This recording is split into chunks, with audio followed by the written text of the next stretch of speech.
Contra a cultura. O Evangelho clama pelo diferente. 3, 2, 1, gravando.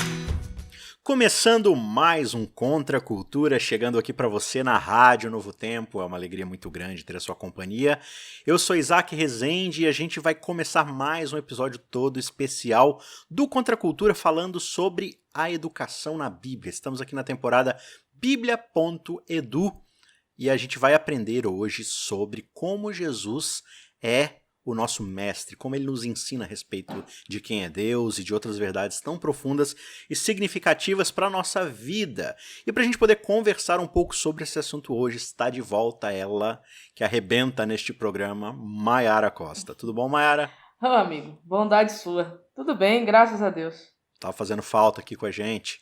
Precisei dar um time, né? Mas estamos aí de volta. Que bom. Mayara, quando a gente fala de Deus, às vezes a gente faz uma certa dicotomia, não é tão claro ou tão prático na nossa cabeça que Jesus é Deus, por mais que a gente saiba disso, por mais que a Bíblia afirme isso no Novo Testamento. Mas, por exemplo, eu não sei se isso acontece com você, mas você tem facilidade de quando você está lendo, sei lá, Gênesis, Êxodo. Por exemplo, quando você vê lá em Êxodo, Moisés no Monte Sinai, e aí Moisés vai receber a lei, e aí Deus aparece e dá a lei para Moisés. Você imagina um homem velho, barbudo, ou Jesus do Novo Testamento? Pois é, realmente a nossa forma de enxergar Deus é muito complicada, né? Porque por causa das influências, principalmente greco-romanas que a gente recebe, a gente enxerga Zeus, né? Não Deus, né? Um ser grande, né? Barbudo, velho, né? E realmente é muito difícil enxergar, por exemplo, lá no episódio do Êxodo, o próprio Cristo do Antigo Testamento. Tem muita gente que tem essa dificuldade, inclusive tem muita gente que pensa que o Deus do Antigo Testamento era totalmente diferente do Deus do Novo Testamento, fazendo inclusive essa dicotomização entre os dois, né? Como se um fosse muito bravo, severo, e o outro fosse um pouco mais calmo, mais manso, mais tranquilo, mais sereno. Então é muito difícil, sim, imaginar a figura, digamos assim, o aspecto humano, né, da divindade no Antigo Testamento, né? É um desafio.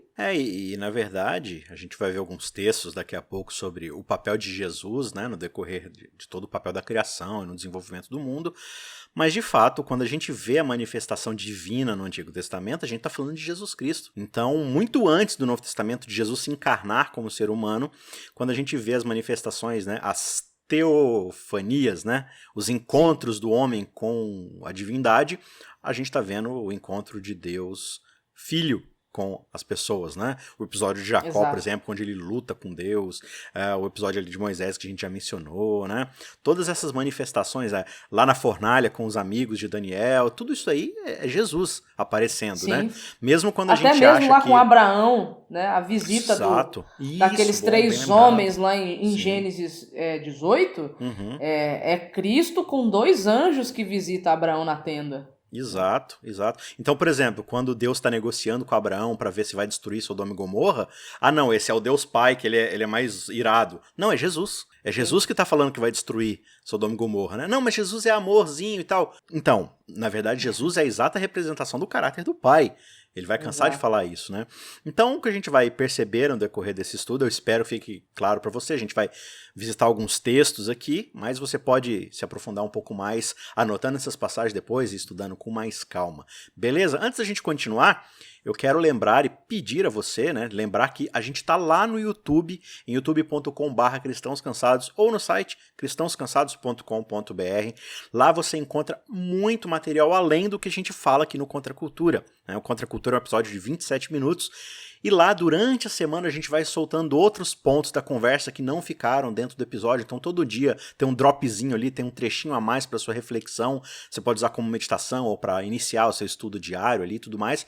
E tem também muitos outros materiais, né? Quase toda semana eu estou postando alguma palestra ou algum sermão. A gente tem uma série todos os domingos sobre algum livro específico da Bíblia. A gente está agora começando com Filipenses, né? Então, cada domingo a gente tem a exposição de um trecho de Filipenses, onde alguns amigos aí têm ajudado a gente a aprender sobre esses conceitos bíblicos. Então todo esse material você só encontra lá em youtube.com/cristãoscansados, e aí você pode se inscrever lá para ficar atento e receber todo o nosso conteúdo, clicando nas notificações para não perder nada. Ou então você pode, por qualquer plataforma de podcast, assinar o nosso feed, Cristãos Cansados, e aí você vai ficar por dentro de tudo que sair.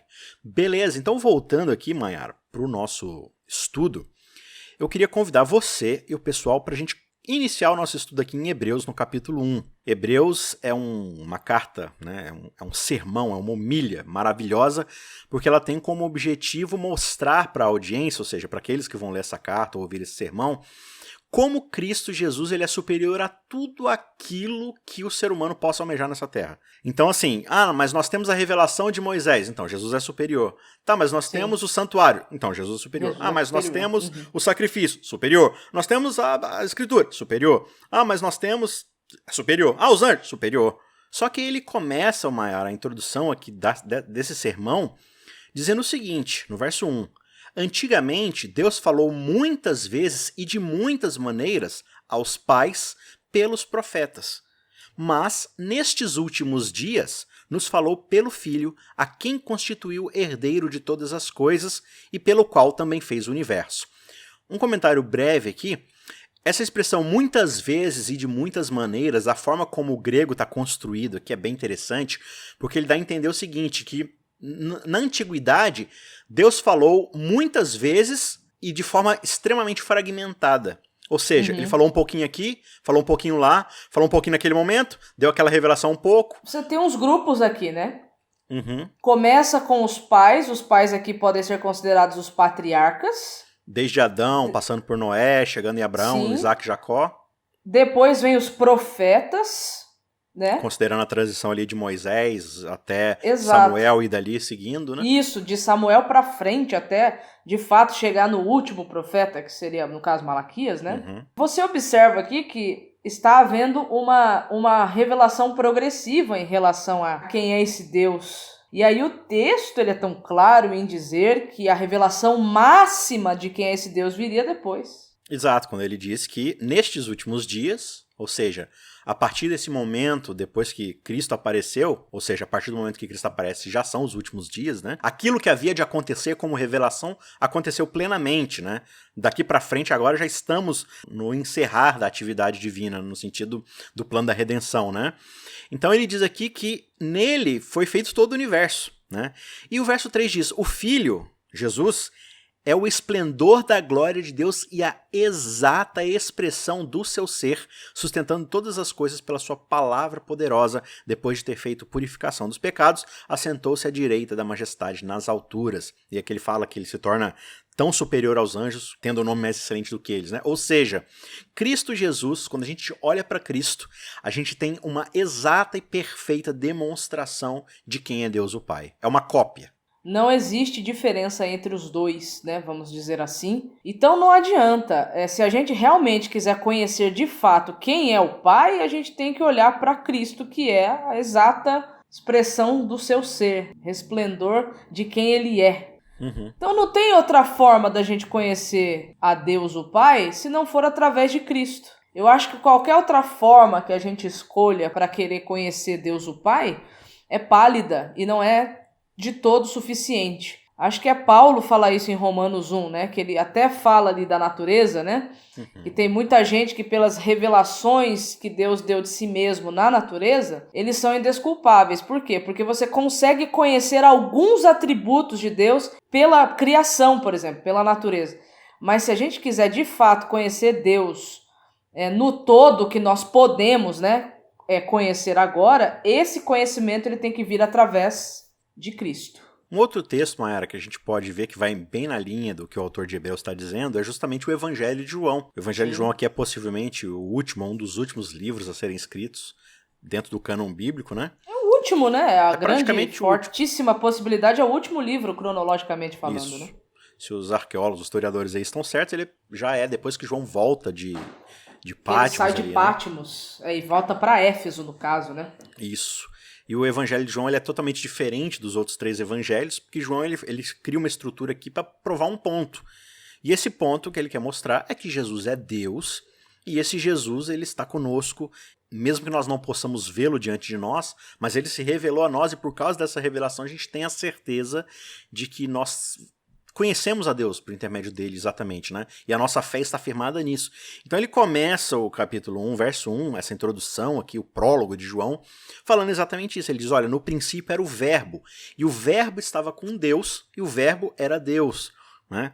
Então a gente tem esse link aqui com Gênesis 1, quando Deus ele cria por meio da sua palavra, né? É interessante porque existe uma possibilidade lá no texto de Gênesis 1, dentro do hebraico, que esse no princípio, na verdade, não era nem um lugar e nem um tempo. Era uma pessoa chamada Bereshit. E aí quando a gente vem, por exemplo, aqui para João 1, quando a gente vai para Colossenses 1, né, a partir do 13 até o 18 ali, você percebe que Paulo também segue mais ou menos nessa linha de raciocínio, falando que esse no princípio, na verdade, é o Cristo que está sendo mencionado ali, né? Porque é nele, através dele, por meio dele, para ele foram feitas todas as coisas nos céus e na terra, né? Então aqui, né, João falando desse no princípio, ele afirma, ele é a palavra, é o princípio ativo, né? Ele é o verbo, ele estava com Deus e ele era Deus, ele estava no princípio com Deus, né? E aí todas as coisas são feitas por meio dele, sem ele nada do que foi feito se fez, né? É interessante aqui o verso 8, porque ele está falando aqui da sequência a respeito de João Batista, né? Sim. Que João Batista veio dar o testemunho a respeito de quem era a testemunha do Pai. E ele diz assim, ele não era luz, ou seja, João não era luz, mas Sim. veio para que testificasse da luz. Quem é a luz? Jesus Cristo. A saber, Sim. a verdadeira luz que vinda ao mundo ilumina todo homem. O verbo estava no mundo, o mundo foi feito por intermédio dele, mas o mundo não o conheceu. E é interessante aqui, né, que ele vai falar, veio para os que eram seus e os seus não receberam, né? Porque quando ele diz aqui que ele era a verdadeira luz que ilumina todo homem quando vem ao mundo, né? Essa ideia, como o Efésios vai colocar, que nós estamos mortos nos nossas transgressões e pecados e tal, nós estamos nas trevas, nós estamos dentro da ignorância, porque nós fomos justamente pelo pecado afastados por Deus, né, Mayara? A gente não Sim. tem nenhuma pálida noção de quem é Deus, porque a gente não tem mais esse convívio como Adão e Eva tiveram, né? Então qualquer noção que nós possamos ter a respeito de quem é Deus, essa noção vem pela luz que é derramada através da vida de Jesus Cristo, né? Exatamente, porque aquele tipo de relacionamento que Adão e Eva tiveram com Deus no início, né? A gente nem sabe propriamente dito como era, a gente também tem uma visão pálida, né? Porque o relato da criação em Gênesis 1 não foca e não objetiva falar desse relacionamento, porque o propósito de Gênesis é outro, né? O propósito de Gênesis é trazer, sim, a revelação de quem é esse Deus que está libertando o povo que está em cativeiro lá no Egito, né? Porque o Gênesis é escrito para esse público, primariamente falando. Então, a gente sabe que, por inferência do texto, que antes de entrar o pecado, eles tinham um relacionamento de proximidade com esse Deus face a face, né? Agora, depois que o pecado entrou, a gente sabe que as coisas mudaram e aí a gente só consegue falar a respeito desse Deus mesmo através de comparações. E o verso 18 aqui, finalmente, né? Tem muita coisa legal que você pode estudar aí na sua casa, mas pra gente adiantar aqui, o verso 18 diz o seguinte: ninguém jamais viu a Deus. O Deus unigênito, porém, que está no seio do Pai, quem é esse Deus unigênito? Lembra que ele fala lá na frente que Jesus é o Filho unigênito do Pai, né? Então o Deus unigênito, que está no seio do Pai, ou seja, o Filho, é quem o revelou. Essa que é a linda ideia do verso 14, que o verbo se faz carne, ou seja, o verbo se torna um ser humano como nós, a palavra criadora de vida se torna uma das suas criaturas, habita no meio de nós, ou seja, aqui a expressão é tabernacula, né? Arma uma tenda, um tabernáculo para morar conosco, cheio de graça e de verdade. E quando nós vemos a glória do Filho, a gente vê exatamente a glória do Pai. Né? Nas suas expressões, nas suas atitudes, nas suas palavras, na sua forma de tratamento, né? Pois é. Então isso daí já derruba a tese de que, por exemplo, Deus no Antigo Testamento seria um Deus megalomaníaco, ciumento, genocida étnico, infanticida. Derruba, porque não existe diferença entre Cristo e o Pai. Eles são um, né? Eles têm a mesma essência, eles têm os mesmos atributos, o mesmo amor, então não existe diferença entre eles. E é isso que Jesus ele continua trazendo as revelações dessa divindade que começou a ser revelada lá em Gênesis, né? Um outro texto bacana aqui pra gente poder analisar, ainda no Evangelho de João, é o capítulo 14, né? O capítulo 14 é um capítulo lindíssimo, onde Jesus ele tá conversando aqui com os apóstolos, e ele começa falando lá, né? Não se turbe o vosso coração, credes em Deus, né? Começa nessa forma linda e maravilhosa. E aí no verso 15, o discípulo Tomé, ele se vira para Jesus e fala, ó, Senhor, a gente não sabe para onde o Senhor vai. Como é que a gente vai saber o caminho? Aí Jesus fala, olha, eu sou o caminho, a verdade, a vida. Ninguém vem ao Pai senão por meu intermédio, né? Ninguém conhece ao Pai, ninguém tem essa noção de quem é o Pai se eu não ensinar. Então a gente vai vendo no decorrer dos evangelhos por que Jesus ele é tão excelente mestre, tão excelente professor. Quem é que pode nos ensinar quem é o Pai, senão a única pessoa que de fato vive e convive com o Pai? Conhece-o pessoalmente dentro de um relacionamento íntimo, né? E desde a eternidade, depois, mais pra frente, o Evangelho de João vai falar, quando chega lá no 17, né? Que o Filho esteve com o Pai desde sempre, né? Desde a eternidade. Então, eu digo assim, né? Que a gente querer conhecer Deus através de outras fontes é a mesma coisa, por exemplo, de alguém querer me conhecer e ao invés de vir perguntar diretamente pra mim, vai a outra pessoa que não me conhece direito. Então, para mim, é como se você estivesse tentando extrair a informação de terceiros, né? De fontes terciárias, ao invés de você ir à fonte primária. Então, a fonte primária para a gente poder entender a divindade é o próprio Cristo, que dos três foi aquele que tabernaculou, foi aquele que ganhou uma forma humana bem semelhante à nossa. Agora, a gente vê aqui nesse próximo verso que os discípulos de fato eram lerdinhos, né? Eles só não eram mais lerdos do que a gente é lerdo, né? Porque pois é. A gente ainda consegue muitas vezes ser mais sonsinho, mais... Do que os discípulos. Do que os discípulos.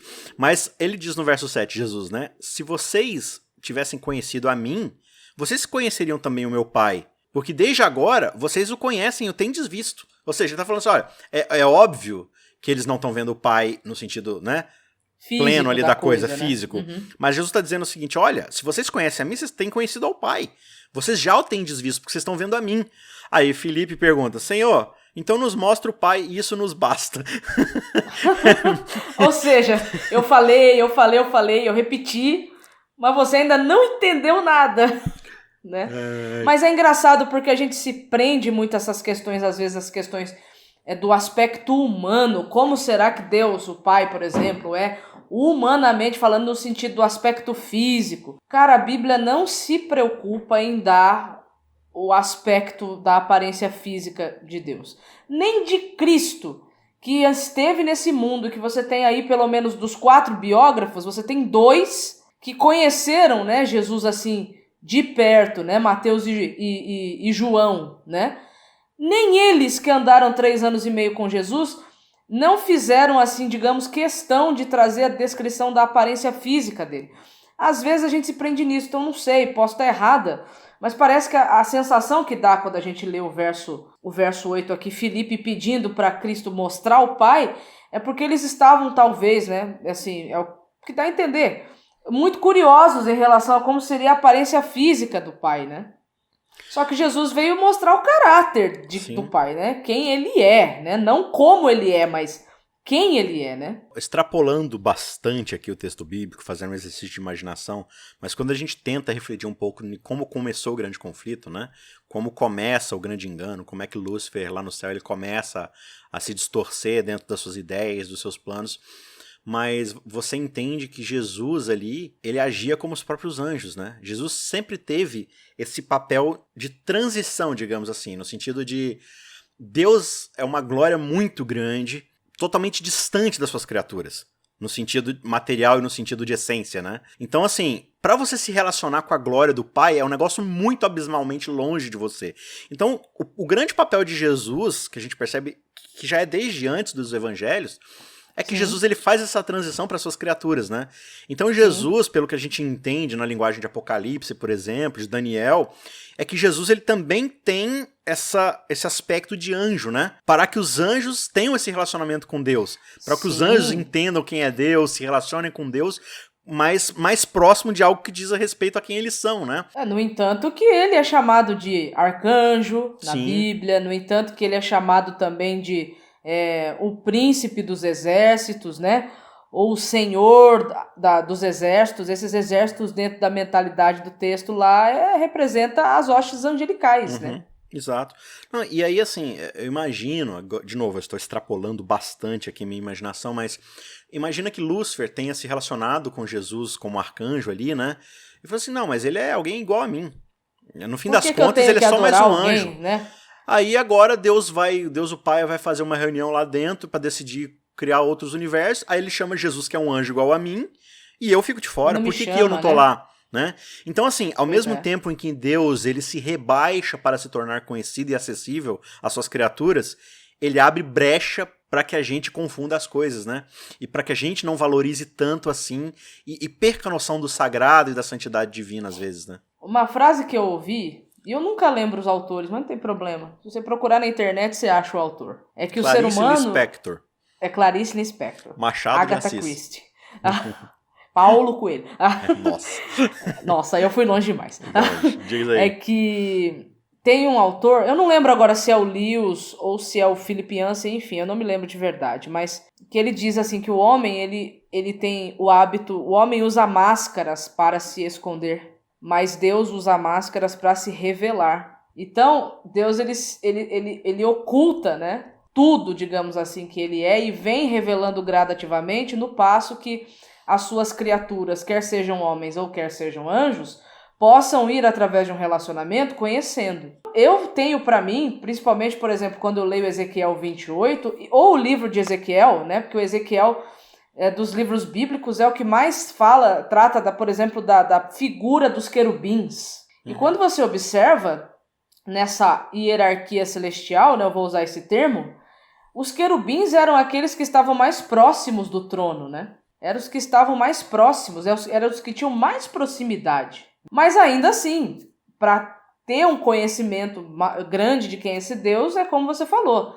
Jesus, ele sempre fez, né, já fazia parte da essência dele, né, ser assim. É o Philip Yancey que fala, o Deus com rosto, né? Não é que Deus não tenha rosto, não é isso, é só uma expressão, um rosto que eu digo assim, um rosto conhecido, familiar, né? Uhum. É aquela famosa ilustração do aquário, né? Você tem um aquário, os peixinhos são pequenos e você é muito grande. Aí todas as vezes que você se aproxima do aquário, o peixinho foge. Uhum. Então qual que é a melhor forma de você se relacionar com o peixinho sem que ele fuja?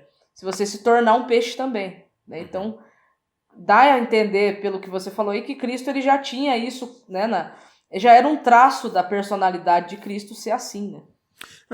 Esse é o grande ponto aqui, né? Quando, de novo no verso 9 aqui, Jesus vai responder, Filipe, há tanto tempo eu estou convosco e vocês ainda não me tens conhecido? Quem me vê a mim, vê ao Pai.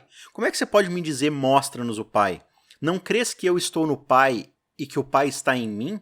As palavras que eu vos digo, não as digo por mim mesmo, mas o Pai que permanece em mim faz as suas obras. Crede-me que estou no Pai e o Pai em mim. Crede ao menos por causa das mesmas obras que nós fazemos. Ou seja, né, aquilo que o Pai faz é o que eu faço, e o que eu faço é o que o Pai faz. As obras são as mesmas, né? Então, dentro do que você falou aí também, né, a grande questão que Filipenses vai colocar pra gente lá no capítulo 2, a gente tem um episódio que a gente falou sobre isso, né, no finalzinho da temporada passada, mas de que quando Deus ele se revela para nós via a encarnação como servo, né? Jesus ele se encarna como um servo.